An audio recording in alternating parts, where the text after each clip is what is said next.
This program is a paid commercial announcement and in no way represents the views of WPHT or its management. Now on Talk Radio 1210, WPHT, WPHT, HD, WOGL, HD3, Philadelphia.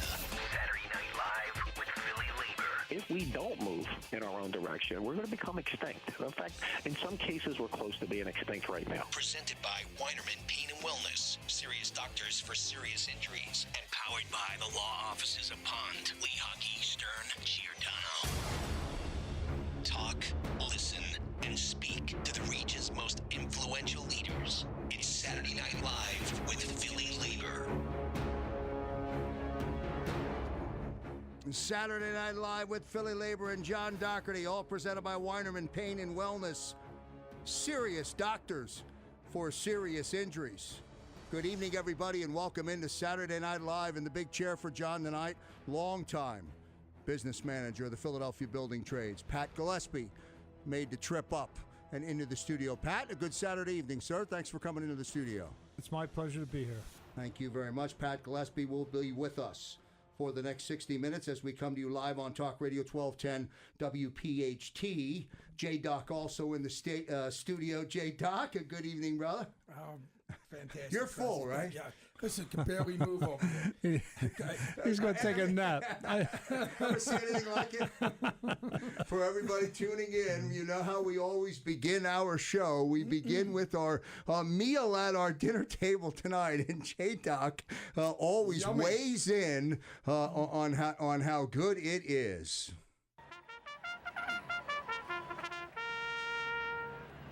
In honor, J-Doc, of the 143rd running of the Kentucky Derby today, I decided to bring to the dinner table some ribs doused with Kentucky bourbon barbecue sauce. Tell me all about it, brother. Well, I'll tell you what.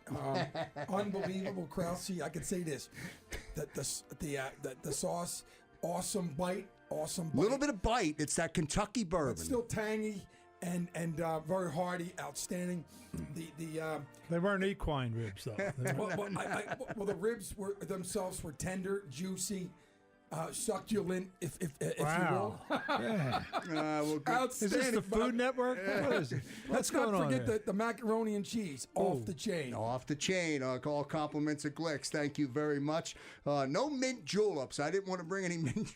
I didn't want to serve mint juleps in the studio. But a special thanks to Glicks Rib Shack. Thank you. With the Kentucky bourbon blazing barbecue sauce here to kick off the big show tonight on a Saturday night. It's Saturday Night Live with PhillyLabor. We've got a great show lined up for all of our listeners tuning in tonight. Up in the A block, prime block, Congressman Bob Brady will be along and join us. We'll talk with Congressman Brady about his statement following the Thursday House passage of Trump Care. So we'll deal with that in the opening block. Then later on, following Congressman Brady, Congressman Brendan Boyle will weigh in as well. So we've got a good action-packed lineup. We have Glenn on the controls tonight, who's working inside of the studio tonight. Glenn, we have a package in here for you tonight too, brother. So you get to eat and join us as well. Thank you very much. Let's bring in Congressman Bob Brady, who joins us here on Saturday Night Live with PhillyLabor on Talk Radio 1210 WPHT. Congressman Brady, a good Saturday evening, sir. Yeah, good Saturday evening to you, too. Hello, Pat. Hey, Bobby. How you doing, partner? I'm good, man. I just got done talking to you. I was thinking about you last week, and now I got you on the show. Yeah. And yeah. Doc, how are you? I'm good, Congressman. It's great to have you on the show. I figured you couldn't talk. It sounded like you might have your mouth. Well, I'll tell you what. Listen, Bob, you should see it. I never saw a human being eat the way he was going to eat the styrofoam case. I was afraid. Listen, when I knew you were on the line, Congressman, you're about the only person in America I would stop that meal for. But I'll tell you what. I'm on hiatus for the next minute. Congressman Bob Brady joining us here. Put you on a diet. Yeah, I'm working on it. Congressman Brady, let me read a quote from your release. And then get you to begin and kick off our show and comment on it. This is from Thursday, following the House passage of Trump Care. This afternoon, the House GOP voted to make America sick again and I was proud to vote against this bill that takes away the basic right of our people to health care. It's a sad, sad day. It was a sad day. I mean, I can't believe that. I just can't believe that certain people in Congress don't think they're ever going to get sick or they're ever going to need any help. And if they don't care about themselves, they certainly should care about the people that they represent. I mean, 24 million Americans are going to lose their coverage.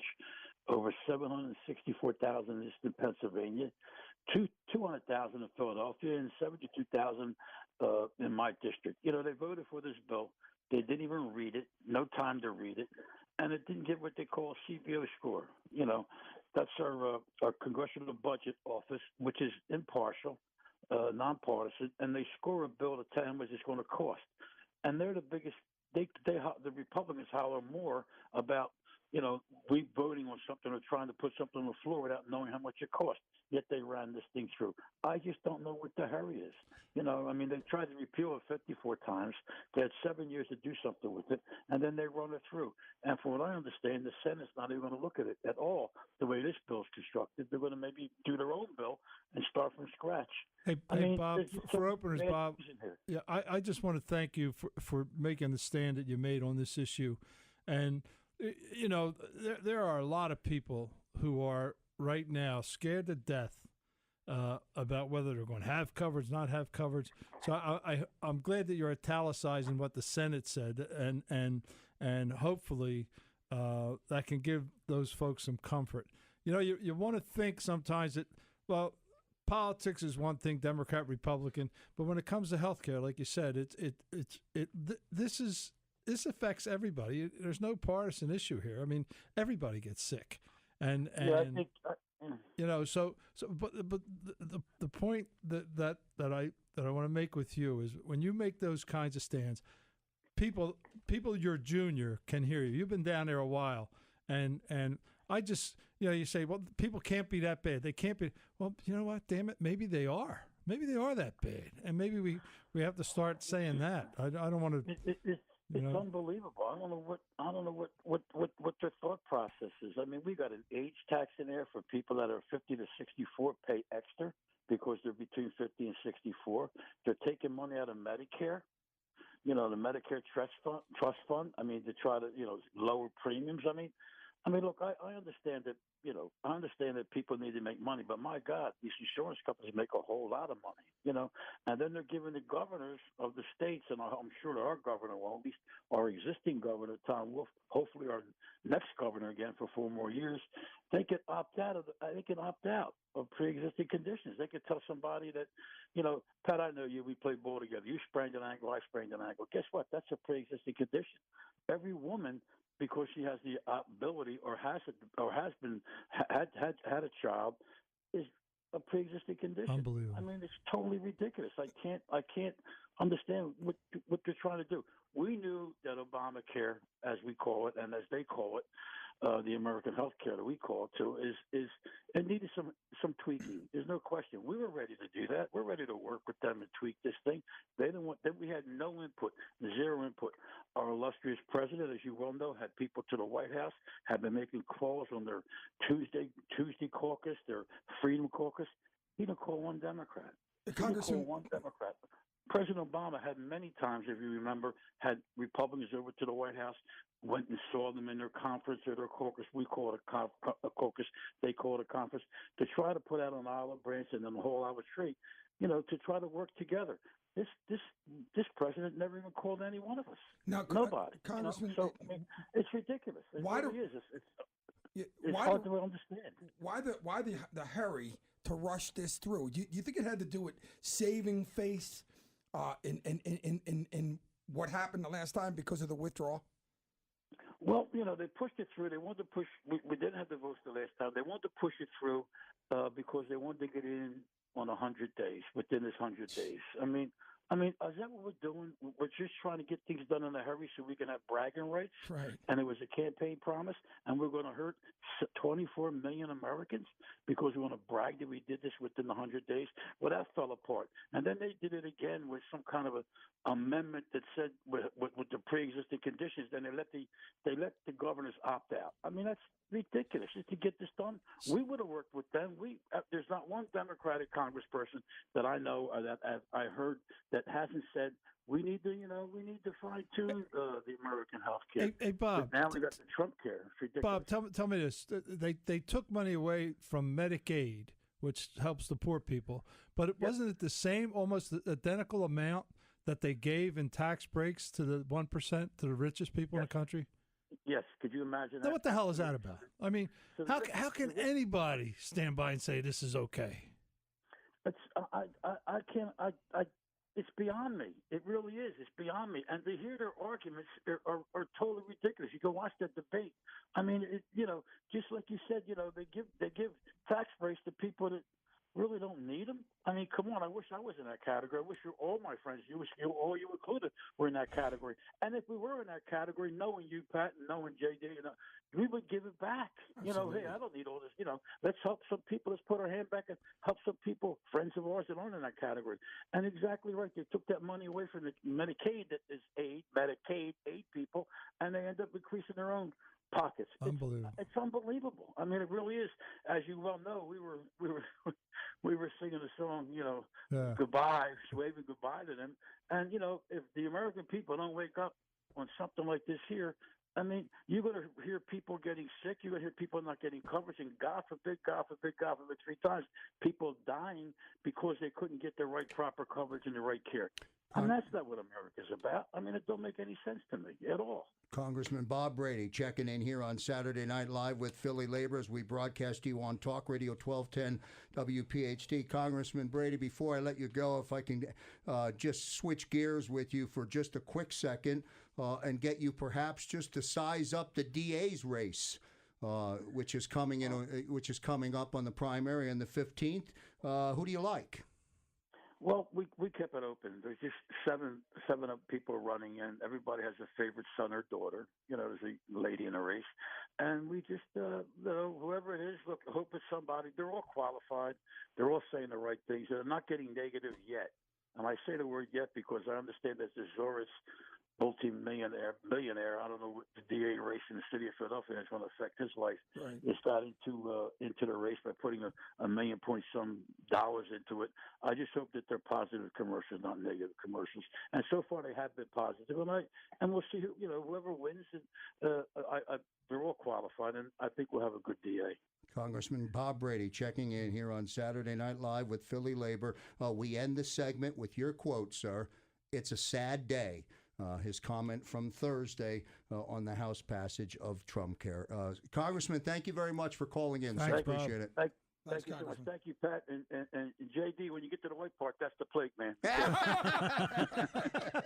See y'all. Still a ways to go. Thanks, Good stuff. That's Congressman Bob Brady joining us here on Saturday Night Live with PhillyLabor and John Dougherty, presented by Warnerman Pain and Wellness, Serious Doctors for Serious Injuries. Also powered by Pond Lahaki, Stern Giordano, Unmistakable, the workers' compensation law firm, and also fueled by our growing listening audience here on Talk Radio 1210 WPHT. We're going to take our first commercial break of the big show. When we come back, Congressman Brendan Boyle will join us. Back in a moment.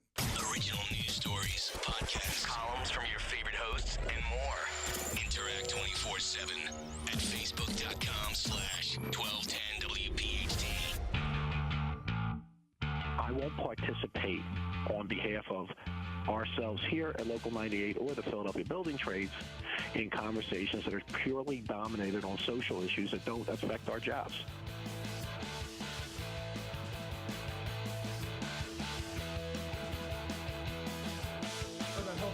And back on Saturday Night Live with PhillyLabor and John Dougherty, Pat Gillespie in the studio in the big show tonight here on Talk Radio 1210 WPHT. Coming up at 8 o'clock following Saturday Night Live with PhillyLabor, the Dan Loney Show. Yeah, at the in our fourth segment, we have Sam Pond, who's going to be on the show, and we're going to talk about House Bill 18 and also his upcoming Injured Worker Special, an hour with Sam Pond. So that's cool. And we also have our Injured and Afraid special coming up. It's a soup to nuts discussion about the medical process and the aftermath of an injury at work. So really good stuff coming up, not only with Sam at the end of tonight's show, but in the next couple weeks. Yeah, two good 1-hour specials produced by Saturday Night Live with PhillyLabor that are going to follow over the next couple of weeks. The week of the 20th and then the week of the 27th, we'll have 2 special 60-minute shows right in our time slot here on Saturday night from 7 to 8 on Saturday Night Live on Talk Radio 1210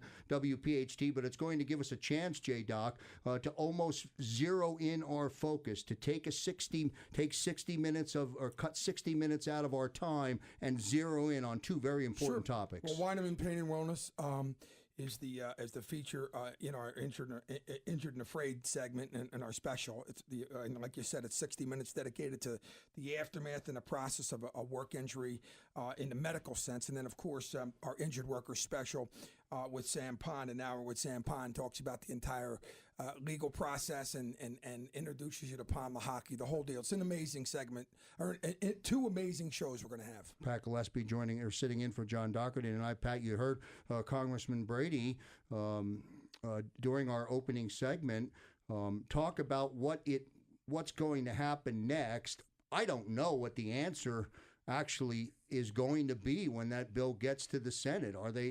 Is the bill that was passed even going to be reviewed the way it was passed? One of the tragedies here, and it really is a tragedy, is that people have been trying to get their arms around this healthcare issue for about 50 years. Okay, it's been that long. It's a very, very difficult thing to do because everybody has a stake in it and everybody has an opinion about it. And the way it usually gets set up is you have the 3 entities: the providers, the insurance companies, and the doctors. They at one time or another become the villains on the issue. Rather than looking for solutions around the issue, they pick villains. Obama was able to move the ball because he was new. He didn't have a lot of baggage. And he spent all his political capital, quite frankly, in getting that done. And it was quite a yeoman's effort. And knowing that it had to get tweaked, as Bobby said, as the Congressman Brady said, they knew passing it that there were going to be improvements. By the way, Social Security has the last great social experiment that we had in this country was Social Security, and there was the same kind of outrage by the same kind of people, by the way. The Republicans never wanted Social Security either. They really never want to help the proletariat. And I guess I shouldn't use that term proletariat because people think you're a socialist, but there's nothing wrong with being a socialist in a capitalistic country because somebody's got to protect the people who work for a living. Somebody's got to protect us. And it seems that the special interests are just blind by this. But to have this issue now become a partisan issue from a president who has no accomplishments whatsoever to now saying, look what I've done. I've taken $850 billion away from the poor and given it back to the rich. I mean, that's pretty much what they're saying. That's, in effect, what they're trying to do. And it just comes down to, and they keep pointing, well, the rates were going up and the premiums were going sky high, and Obamacare had some flaws. Yes. But it had 15 million more people covered under insurance. Now, here's what we didn't have before Obamacare. We had premiums going up and costs going up, and we weren't able to sustain it. There were so awful lot of strikes. People seem to forget. A lot of people had to go on strike with their employer to get their more money into their health care funds because they were going empty. All right, so it was a critical issue in our community, and everybody wants to whistle past that graveyard. Oh, like the good old days was hunky-dory.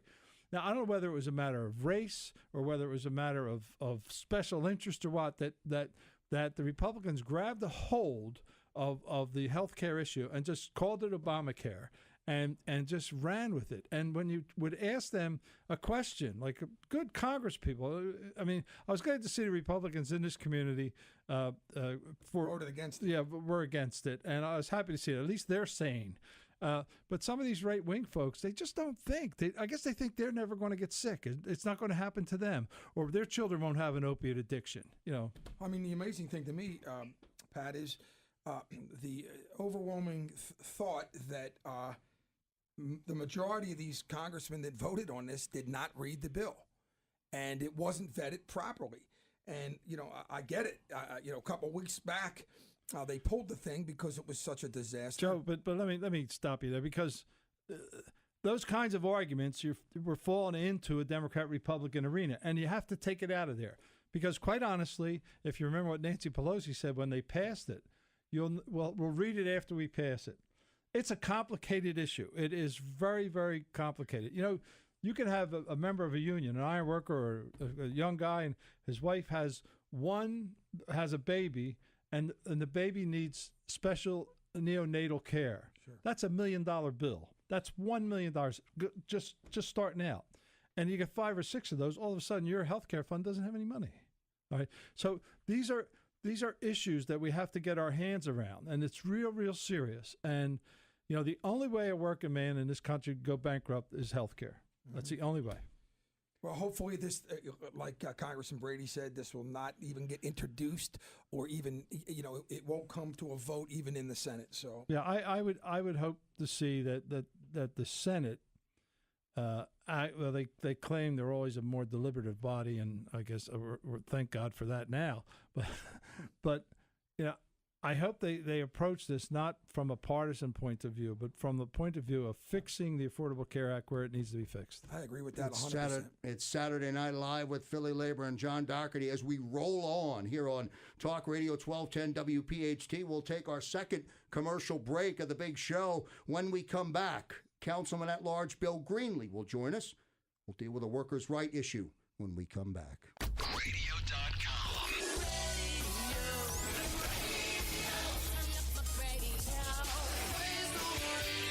Radio.com. I believe there's room, okay, for the national building trades, the local building trades, to have partnerships with the Trump administration as it pertains to energy, as it pertains to infrastructure, as it pertains to the undocumented worker.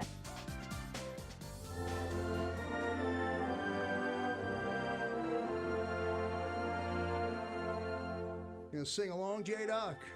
Yeah, you don't want me singing, Joe. Trust me when I tell you. In honor of the 143rd running of the Kentucky Derby at Churchill Downs today, we enjoy some Kentucky bourbon-laced ribs with a tangy sauce, and J-Doc gives it, perhaps, J-Doc, the biggest endorsement you've ever provided since we came on Talk Radio 1210 WPHT. He ate the box. Well, thank God Congressman Brady said, when you get to that white thing, that's the plate. That's the styrofoam. So Yep. Good stuff here on a Saturday night. As we come to you live, we're presented by Weinerman Pain and Wellness, serious doctors for serious injuries. Councilman at Large Bill Greenlee is on the hotline, and he joins us here on Saturday Night Live with PhillyLabor and Pat Gillespie, J. Doc, and Krause on a Saturday night. Bill, a good Saturday evening, sir. Evening, guys. Good to be with you. It's great to have you, Councilman, and I want to touch base. Obviously, we're going to talk about the legislation, that you propose to prevent companies from asking job applicants for their salary histories, which they use often to pay women less for the same work as their male counterparts. First, give us a little status update there. Well, right now, it passed City Council unanimously. The Chamber of Commerce, after that, after really not pushing against the bill while we were deliberating, then threatened to file a lawsuit. Mayor and the administration did due diligence, felt that it was certainly a legal bill. The mayor signed it, and the Chamber did follow through on their threat, and they have filed a lawsuit. And right now, the two sides are putting in their briefs, and we'll see where it goes. The law department's very confident that we could win this lawsuit. And to say I'm disappointed that the chamber, and it seems like particularly backed by Comcast, would sue the city on something like this. It's where we're trying to make sure people are paid fairly. It's disappointing to say the least. Bill, did Comcast have a position on this? They did. Comcast has, although again they did not come out before the bill, but afterwards they have been pushing hard against it. In fact, the law firm that has filed the lawsuit is a law firm that has numerous times represented Comcast, and David Cohen has been a very vocal opponent of this of this bill. Well, to give the devil's due, David Cohen is, from the building trades perspective, is one of the heroes of Philadelphia. So, and I always want to try to be defensive. Now, to what end? What's the societal benefit of this this protection that you're putting out there? Well, we because it doesn't. I mean, if I were going up for a job and well, how much did you make your last job? I'd rather embellish it high. So, well, I guess that the idea is that since particularly women, this is geared towards, have been historically paid less. If a person is asked for their past salary history, and that the employer bases the salary offer on that past history, it kind of keeps the inequity going. So there's no. Do you think we could get some kind of ordinance that would say that a salary range of from 100 to 200 is for this particular work? I mean, can we as a government come out with those kinds? Because this kind of protection, it sounds like you're leaving it up. It gets real gray in there. I mean, a person's coming in, they want a job. Their shoes are shined. They're on the top of their game with the interviews and whatnot, and filling out the so they want to do everything. It sounds like we're putting an awful lot of pressure on them. Where if we had statutes that said, if this job pays a man $100,000, it has to pay a woman $100,000. Well, see, I guess I think actually that's making it more complicated. This is actually, in my opinion, a very simple law. You just can't ask one question. It doesn't stop negotiations back and forth. It doesn't stop, obviously, anybody from interview. Nothing like that. It's just, as we see it, starting everybody out on an equal basis and not basing it, basing your salary offer on something that could, and historically has been inequitable to certain people. Now, you're talking about issues of equality during this day and age is still mind-boggling. But job classification is also an area where women have taken a real beating, where they have women doing the same job as a man, but they don't classify. So for example, an office manager. The woman they may be calling her a secretary, but she's doing all the office management type stuff. What can you do? In other, like Pat said, to kind of even the scales in the area of just building up the classification of the job they're going for. Well, again, I think that would. I mean, certainly we're looking into anything that's possible to try to make everything fair. I think what we're looking at with this bill is just a start. I mean, people have said for years that they've agreed that there's a wage inequity between men and women, but there really hasn't been any effort to try to do anything to address the issue. This, actually, the first bill was put of this kind was put in Massachusetts. New York City has now passed this legislation. We feel that this is at least a start. And Bill, could I interrupt you for a minute? Mm-hmm. Now, in Boston and in New York, when this thing was passed and enacted, now the hordes of hell wasn't visited upon commerce there. I mean, their wheels didn't stop turning, did they? No. Okay, so not. And by the way, it wasn't just Boston; it was the whole state of Massachusetts. No, but I'm just comparing cities. Just for the listeners' perspective, and yet our folks here are saying that this is a burden on us. Oh, this is terrible, and then they go out and hire a pretty well established law firm. Probably have to pay them a whole lot. And at least I hope they bring women in to earn money. I hope the women are the litigators in this. And Councilman, the real thing is this. Why would they fight so hard against it? That's something that, you know what I mean? Like, if you're not on to something, why would they fight so hard? I'm asking the same question. And interesting enough, in Massachusetts, the Chamber of Commerce of Massachusetts not only did not oppose the bill, they supported it. because they thought it was fair. And look how unenlightened they are up there. Their fans are throwbacks to the 50s, for God's sake. You know, so even in dim-witted Massachusetts, they allow this. Councilman at Large Bill Greenlee joining us here on Saturday Night Live with PhillyLabor. Bill, what do you do if the law would get overturned? Well, I guess we have to go back to the drawing board and see either how we can, depending on what the decision is, and we're still thinking positive, by the way. All right, well, Bill, let me ask you the opposite question. Yeah. When your bill is sustained, will there be any way that the city can recoup from the chamber the legal expenses for such a frivolous effort? Well, I guess I'd have to leave that up to the lawyers. Poke them. How you argue that? But make them pay. Yeah, I'm okay with that, obviously. And by the way, they're trying to make us pay because part of the lawsuit is to get their lawyers' fees paid if they win. So, and that really bothers us. You got to love America, Yeah, that really bothers us because despite what, some people say, we think we're not, anti-business here, and we have passed some legislation has helped business. Well, you just have to watch they don't change the venue to Philadelphia, Mississippi. I know. Really. Were you expecting this, Councilman? No, really, I really wasn't. I know they threatened it. Well, first of all, while the bill was being discussed, there was very little opposition, and that's the thing that really, I guess, threw us for a loop. The chamber put in a very, very, I would say, lukewarm letter of concern. I wouldn't even call it opposition, concern. And we thought we addressed at least some of those concerns in the legislation, just a little bit of wording thing.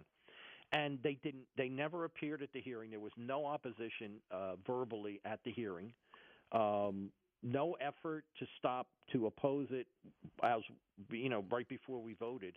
But after it passed unanimously, then all hell broke loose. All of a sudden, they were so concerned that this was the worst thing that ever happened to businesses. It's very strange. It's very strange but even then, we thought that they were bluffing when they said about a lawsuit. But I guess to give them some credit, they didn't. They weren't bluffing on that. They did. I don't get the lawsuit. I don't understand the chamber. What's the benefit? Why is the chamber the lead? I don't understand that. They represent business. I guess you'd have to ask them. Listen, I was going to say don't question your opponent's motives when you're getting into a fight. Yeah, yeah, I guess. Let us do that. I mean, it is shocking. Right. I mean, and then they're going to sue the city of Philadelphia for legal expenses.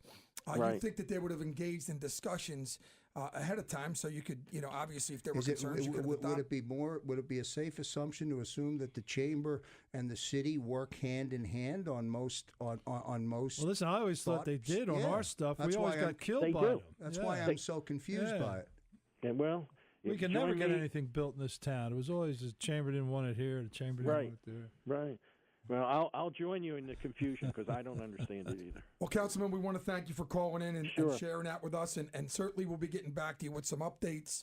Absolutely. We really appreciate you being on the show. That's Councilman Bill Greenlee. Okay, thank you. All right, good stuff, Bill, here on Saturday Night Live with PhillyLabor and John Dougherty. Pat Gillespie holding down the big chair tonight. We're presented by Weinerman Pain and Wellness, serious doctors for serious injuries. We're powered by Pond, Lahaki, Stern, Giordano, Unmistakable, the workers' compensation law firm. Talking about what you're talking about. Talk Radio 1210.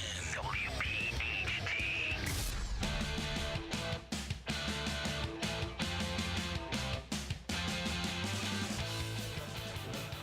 Watch my lead. Back on Saturday Night Live with PhillyLabor and John Dougherty, Pat Gillespie in the big chair, presented by Weinerman Pain and Wellness, serious doctors for serious injuries, powered by Pond, Lahaki, Stern, Giordano, Unmistakable, the workers' compensation law firm, live on Talk Radio 1210 WPHT. And Sam Pond checking in and joining us tonight here on Talk Radio 1210. Sam, a good Saturday evening, sir. Pat and John, always a pleasure. Hi, Sam. How are you? I'm well, Pat. How are you? I'm retired, enjoying my retirement and my pension, and you have to allow me this privilege to say some nice things about you, because your firm is one of the stalwarts in helping a lot of building trades people. And the listening audience has got to appreciate what litigators like yourselves do, because you're always under attack. And when Republican and right-wing thinking and ill-thinking people start talking about tort reform, what in fact they're talking about is taking the right of recourse, the constitutional right of recourse, away from people who work for a living. Now, that has happened to us time and time again. The whole worker compensation issue was of that, to make it more convenient and easier and to provide services to those who got injured. They created this, but we lost our right to legal recourse. So I get worried in these times of Republican reactionaries when they start saying, well, the cure to everything is Shakespearean, what Shakespeare wanted to do with all the lawyers. I disagree with that. We need lawyers, and we need good, sound lawyers like Sam Pond, my man. Well, Pat, I take it as the highest honor that Pat Gillespie would give us those accolades and that endorsement. But I think the bigger accolade and the bigger endorsement is for the civil justice system that we have. And once we close the courthouse door and take away that branch of government, we really do lose recourse for the weak against the strong. And that's the great equalizer. We can have all the regulation, and regulation is great because we understand that that's also a difference maker. But we really need the courthouse open, whether it's a workers' compensation court, and that's the court we're stuck with when you get injured on the job because you gave up a constitutional right in 1915, and that was really industry's idea, not labor's idea. But the courthouse is a great equalizer, and when we do have great verdicts in the courtroom, it gets industry's attention, and it has them change behavior. Whether it's the McDonald's coffee case where a woman of age was injured going into a shop, and McDonald's knew that they were burning people throughout the country, but they figured that they continued to burn them and not change their coffee makers because it was the liability to pay people to get burnt and scorched and get hospitalized and possibly ruin their lives was less expensive. Now, same on the Pinto case. And I don't want to get too far afield, but Pat triggered something, and that's a message that has to resonate with your audience, and people have to understand that. But the courtroom gives us the level playing field. Now we're talking, and on that level, we're talking about House Bill 18, new legislation that again threatens rights of injured workers to fight for their rights. Yeah, it does, and there's really no reason for it. The system works well since the changes in the 90s. It took away in 93 some of the medical for injured workers, and industry had an argument there. And we were good policymakers, and we understood that. So, Sam, let me stop you 1 minute. So, you think the motive behind this issue is some lobbyist going to some legislator saying we have to reform this more? We have to take more rights away from people. Yeah, Pat, you're politically adroit. You know that, and that's exactly what's happening because he's taking it from the insurance industry. And we hear about insurance fraud, and it's insurance fraud has got the right title because it's about insurance companies committing fraud. The real difference maker here is greed. It's a 1% more on the float. Right on the nail. Way to go. That's why you're such a good trial lawyer. Man. Instead of more of a 5% return, and people knocking each other over to write insurance and workers' compensation insurance in the Commonwealth since '96, they want another point. They want a 6-point return on that investment at the expense of many people. Not only the injured worker, which is the most important, and the lives of injured workers. We have billboards all around. The billboards say work injuries hurt entire families. That's what we see from our clients and their families' experiences. Sam, but let me finish. Okay. The other point of this is it's also going to take from labor. It's going to take from their health and welfare funds because labor is going to pick up the bill because their members aren't going to be able to get medical attention. They're going to go to the health and welfare fund, and there's not going to be any recourse. And it's also going to affect commerce. It's also going to affect industry because, when my CFO comes in every year for our 230 employees, he says, well, the medical insurance bill went up 20%. And I said, well, we're going to have to deal with it. Our comp insurance doesn't go up.